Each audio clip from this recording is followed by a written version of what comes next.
Hey, this is Dave at DA Griffin Hobby. Today I'm going to show you a little bit more about the E-Unit.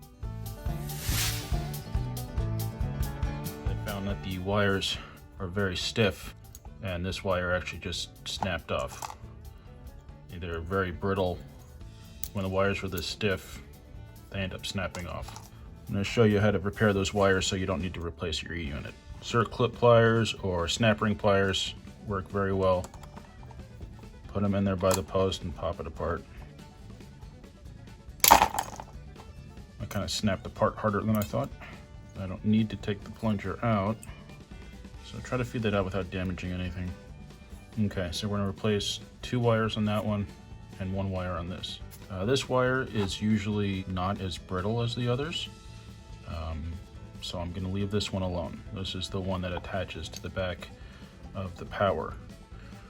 So I'm going to replace these 2 wires. I already cut lengths, equal lengths of blue, green, and yellow. This is a nice flexible wire, so that's going to work a lot better. The yellow goes with this piece, so I'm just going to put that to the side, and we're going to replace these 2 wires. I just strip off the ends I'm working with at the moment and just spin them a little bit. So you just want to heat up the old solder and get the old wire out.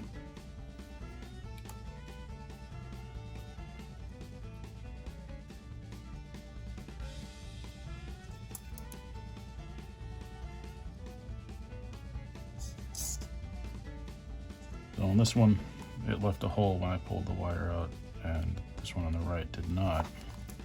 So I can try to heat it up and shove the wire through. Partially worked.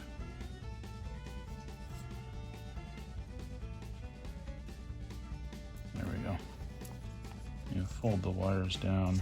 Now you don't want them touching because it's 2 separate circuits.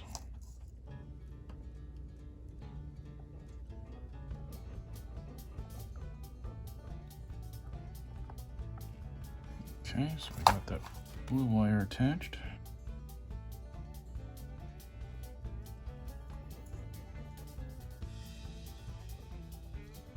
So just solder in each wire, then trim off any excess. You don't want an accidental short circuit.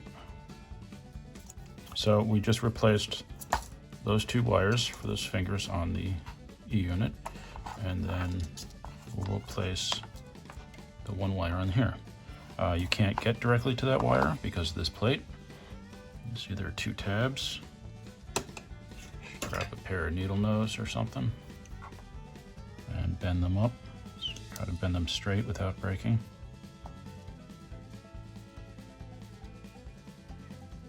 If one is bent down too far, take the point of a screwdriver, a pocket screwdriver, and just wiggle it under the point a little bit. Pry it up and then bend it with your pliers. Then the plate comes off.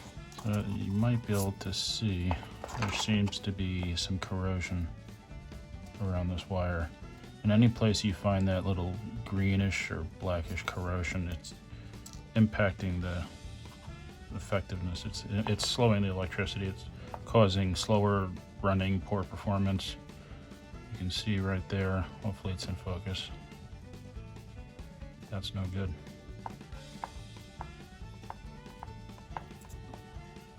A healthy wire wouldn't snap like that.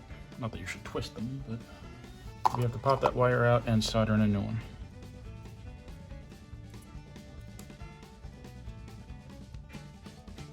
I always like to twist the end after I strip the wire. Prevents any strands from sticking off at different directions. That also helps prevent any sort of unexpected short circuits. So this time it left a hole. So just put it in there, bend it over,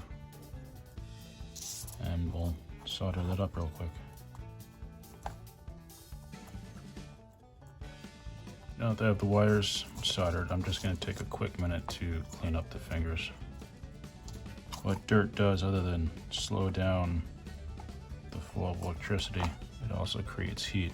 So we don't want heat and we don't want resistance. So cleaning everything up. Make it nice and as clean as you can is always good. Okay, we've got the wire back in these fingers, so let's snap this cover back on. And bend your tabs back down. They don't have to be bent down all the way, they don't have to be perfect, they just have to hold the plate from moving. Also, you bend them too hard or too far and they might break. Then you're back to needing new parts, and that's what we're trying to avoid, other than some wires, is not replacing things, but repairing them. Got the wires, the fingers, got the E-Unit. Plunger moves well, so I'm going to leave that alone. First thing I want to do is insert the plate with the 4 fingers. You can try to insert it through the back, or you can feed the wires up and through. You might want to grab your snap ring pliers and just put a little pressure, not much, just enough to slide the plate into place. So once you have the drum relatively in place, take the other plate, snap one of the sides in, hopefully it stays, which this one is not, so it's not cooperating. Sometimes it will stay, and that will help you put it together because it won't move while you're trying to squeeze everything back together. Okay, after you line everything up, you snap it together with your pliers. You'll hear a little pop as it snaps back together. You just want to make sure that all the fingers look like they're touching, and you want to make sure the plunger is freely going up and down, and that the drum is turning freely. Sometimes when you squeeze it together, it might get too tight and the drum doesn't want to turn. You can then apply a very little bit of pressure and squeeze it apart just a little bit, and then check again. But this one's spinning nicely. Plunger is moving nicely. The drum is spinning nicely. Everything's together and in place. And now we have an E-Unit with nice new clean wires. Before I put this back in the locomotive, I want to reattach this wire. So I'm just going to put it in place and warm up the solder. Push it in. After putting this wire back in and soldering, make sure that this wire is still attached as well.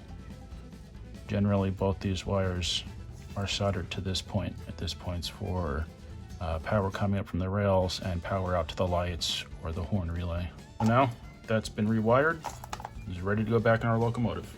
Hit me up in the comments if you have any questions about this, or if you have any recommendations for making this quicker or easier. Thanks for watching. I hope this helped you with your repairs. Don't forget to like, subscribe, and see you next time on D.A. Griffin Hobby.